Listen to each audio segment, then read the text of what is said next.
AM 560. The Answer. Oh, I love this. I love this call. I'm going to take my new. Well, I don't know yet. We'll see. John and Joliet. Hello, sir. How are you? Good. How are you? I'm well, thank you. I've been listening to your show for a while, and I really do enjoy it. I learn a lot. I just wanted to ask you if you could explain what you mean by secession being the solution, if you won't mind. So I would love this. I love this thing, and it's because it's crushing and challenging a misnomer for the last 70 years. Compromise is something you do with someone you love. You compromise with your wife. You compromise with your kids. You can never compromise with the wrong answer. Right? So this whole idea, you're told that we as a society, well, we got to meet in the middle. We got to compromise. Well, you know what compromise looks like for the last 15 years? It looks like $30 trillion in debt. And these are just real numbers. So we're compromising. Right. You're trying to compromise with bankruptcy. And the goal is to ignore the reality of all of these collapse of our society, which is, John, you got to remember, when we have this discussion, the reason I'm so irritated all the time when we discuss this, we're the newest country in existence. But yet we're the richest with the highest quality of life. Why? Because we're the only one built on the restraints of the government, not the restraints of the citizen. Do you know, we went 170 years with no income tax? Look at what we've become. We have become ideologically subverted into servitude. And if you read any of the books... follow up, if you don't mind. Yeah, go ahead. So, well, on the whole subject of succession, like, just from a historical standpoint, like, we fought a civil war over, amongst other topics, this very one about succession. So I'm trying to figure out, are you saying that the states need to withdraw from the federal union? I'm an anti-federalist. I'm sorry?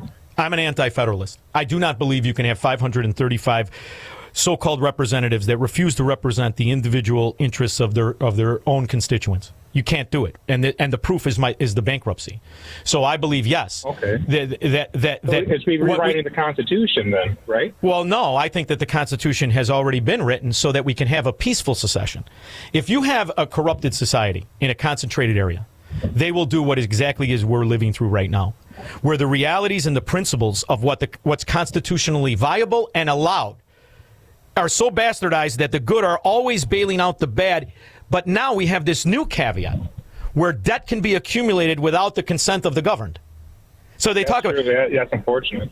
They're accumulating debt without our consent, John, and they're hoping we don't notice, and they're going to use it as a weapon against our great grandkids that we'll never know.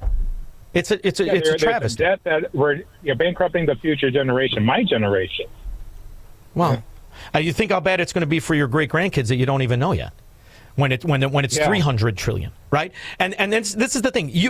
We as a society built in this country, born in this country, have an obligation to uphold its principles. We have been lax for generations, and we have been backdoor Sovietized, backdoor nationalized, and it's not permitted.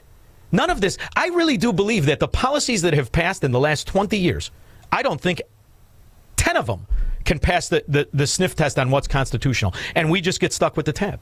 So my answer is this: all of these Democrat strongholds, don't send your money in. Let's just break the rules, break the system of federalism. Keep your money. See how long you can exist. Now that'll change things. This country's a big country. You know, we talk about Russia and Ukraine. Ukraine could fit inside of Texas. Break the country apart. The good and the American principled and the fiscally responsible against all the Democrats. Go ahead. It's time, because they're just bankrupting us anyway. We just pretend they're not. And look at how easy it is to get every Democrat senator to step and fetch. You mean all these Democrat senators, they can't think for themselves except for Fetterman? And what, another one? Can you imagine the idea that people have told themselves, I'm a Kennedy Democrat, and you've got a guy listening to Chuck Schumer who refuses to run the government, ironically and sadly, the way it's been run since 97. This country hasn't passed a budget since 97. That you want to talk about constitutional? How is that constitutional? And look at our debt since 97. Right. So, if the rules are crooked, I'm flipping the table over. What do you think? Okay. I appreciate your answer there. Thank you very much. Thank you, John. Kevin, Viva Las Vegas.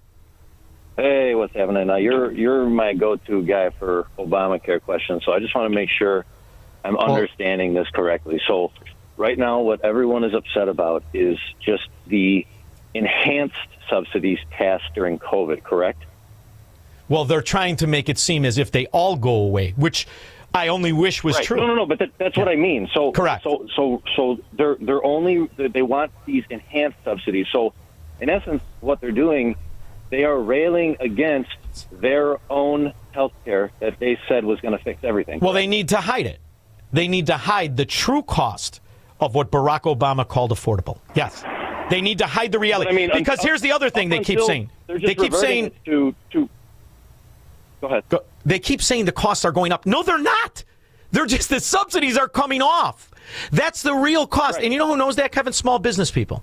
Small business people don't have a rock to hide behind underneath all this. You know how many millions of businesses have gone out of business specifically because of the health insurance costs and some mandates to have it. So you've got, and the numbers are just the numbers.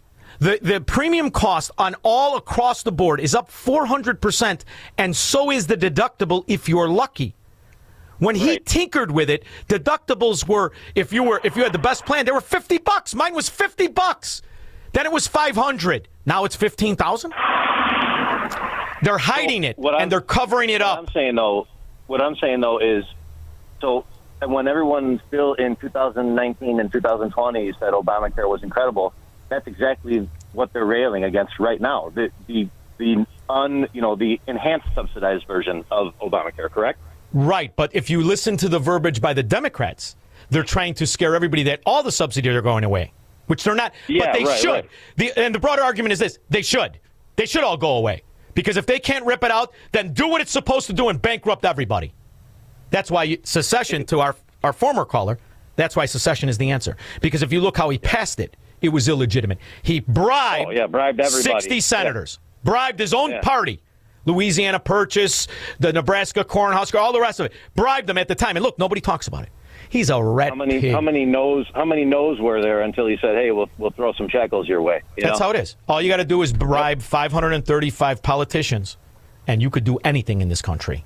Talk about unconstitutional. We'll be back. This is the Shaun Thompson Show on AM 560. The Answer.